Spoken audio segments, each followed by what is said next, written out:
Hi, second grade. Today we are going to be starting our newest project, and we are starting to melt plastic.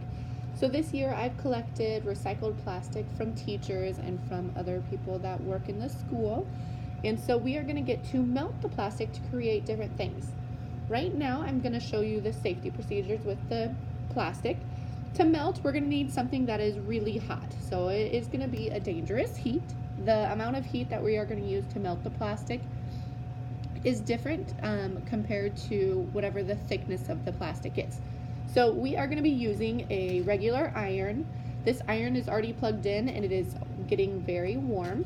On the back of the iron there is a dial, and I will have it set onto the cotton setting. That is one of the highest heat settings to melt plastic. When we do thin plastic, like I will show you here in a second, we'll have it on a lower heat so that it doesn't melt it, but for our purpose, for a quick example, I'm putting it on high so it melts faster. To protect ourselves, we have these heat resistant gloves. These are heat and cut resistant. It does not mean heat proof. Resistance means if you touch it briefly, it will not hurt you. If you held this onto the iron, it would melt to it and burn you. So with these gloves, it helps to protect us. If it accidentally brushes against your finger very quickly, then it will keep you safe. So I'm going to put on the heat resistant gloves. Along the same lines, these are also cut resistant, which means they can protect you from cutting yourself with scissors or different tools. But if you use a very large cutting tool, it will cut right through them. So these are just protective gloves, not complete safe gloves.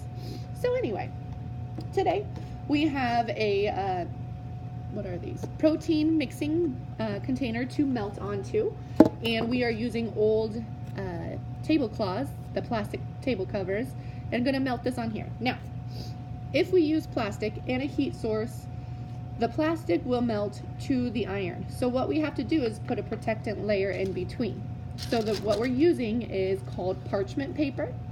And this parchment paper that I'm going to use, all I'm going to do is put the plastic onto the container, like so, and put the parchment paper on top. That way we can heat the plastic to the plastic container without melting it to the iron. So it's the protective layer between the plastic and the iron. Now, with this iron, if I just push it on here, it'll start to melt this plastic very quickly because it's pretty thin. And you can see when I am melting it, I'm actually getting it pretty close to my fingers, but with these gloves, it will be okay. If I touch my finger like this very quickly, I don't feel a thing. Again, if you hold it onto your finger, that is when you will get burned. So, it didn't take too long, especially since I have a high setting, to get that plastic melted onto the other one. When you're done putting it on there, we can add different layers. This one I did earlier. If it's something that you don't exactly like, most of the time it'll just peel right back off. So we'll get to do a lot of different tests and add different layers onto these containers we're going to use.